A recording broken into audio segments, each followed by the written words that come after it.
Hey everybody, and welcome back to this week's Thursday Tipple.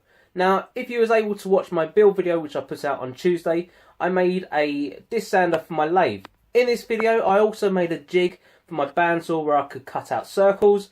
Now I understand that not everyone's going to have their own bandsaw, but I know the majority of you will have a table saw. So this week I'm going to hand over to 𝐓𝐚𝐥𝐿, and he's going to show you how he made his own circle cutting jig on his table saw. I want to try and demonstrate my circle jig that I've made just using some scrap wood. This is an old piece of MDF, and I think that's even a little bit of ply on the bottom there for the runner. Nothing special, so hopefully I can show you how it works. So what I've done, I've got a runner on the bottom there like I say, and I've waxed the bottom of that to try and give it a bit of a smoother run. And then this edge runs along the table saw blade.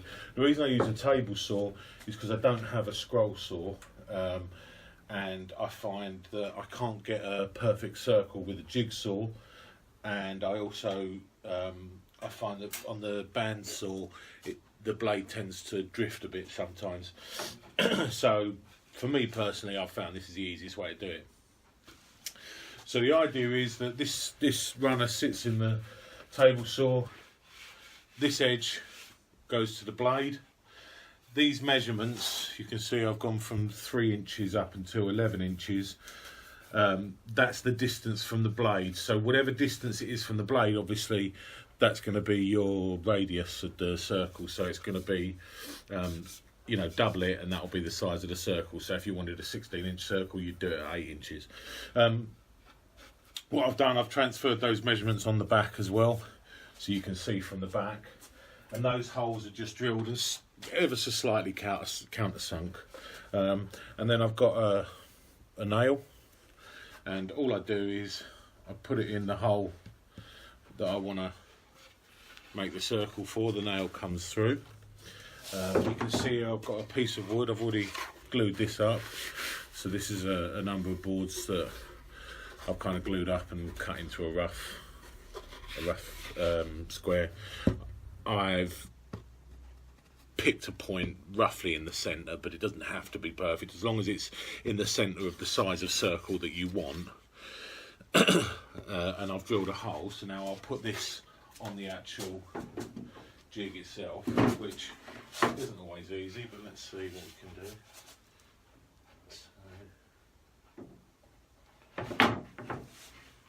There you go. So now you can see that nail's through there, and it's sitting on the jig, which allows it to spin around. So I now put that in the runner, so it should move back and forth nicely. And then I bring my table saw up,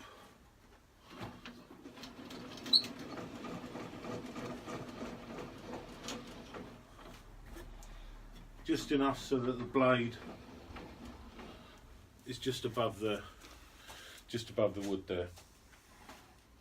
Okay, so obviously it's going to get pretty noisy when I switch it on. The idea is that I'm going to cut the corners off of this board that overhang the edge of the jig. And in theory, once you've done the 4 corners, then you'll do the next 4 corners, so on and so forth, and the corners get shallower and shallower and shallower until eventually you've got a circle. But let's see how it goes.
Okay, so you can see it's starting to come down. So all I'm going to do is continue taking off each of these edges.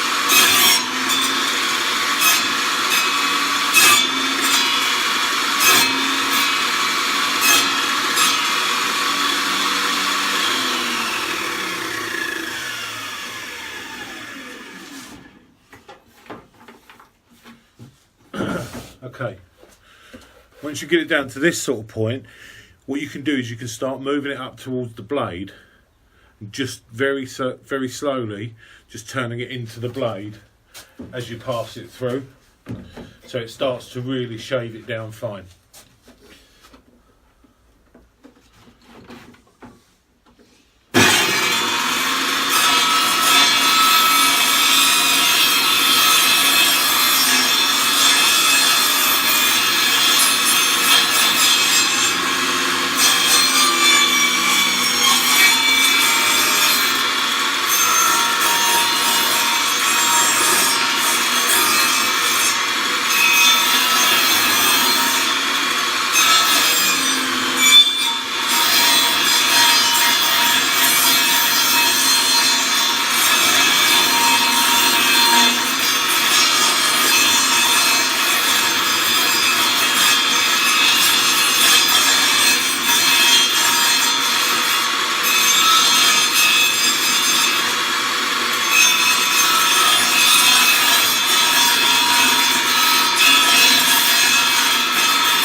There you go, one circle, and for me that's better than any circle that I could cut on a bandsaw or with a jigsaw or anything like that. And then all I'll do now is give it a sand down. I can route that edge off. I can do whatever I want with it, but there you go, one circle on the table saw.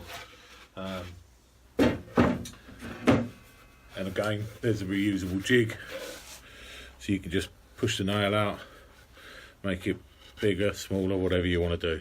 And if you used a bigger piece of scrap, because it comes off of the side of the runner, whatever you want the circle to be, just make sure you measure that. So 11 inches is the biggest one on here. That would make a 22 inch circle. Thanks for watching. Oh, and if you like it, give it a thumbs up. Cheers, thanks. So I'd just like to say a huge thank you to Dave for allowing me to share that video with you. And if you did like it, please give it the thumbs up down below. And if you haven't already, please consider clicking that subscribe button. Doing so will keep you up to date with all of my latest videos. So until the next time, I'll see you soon.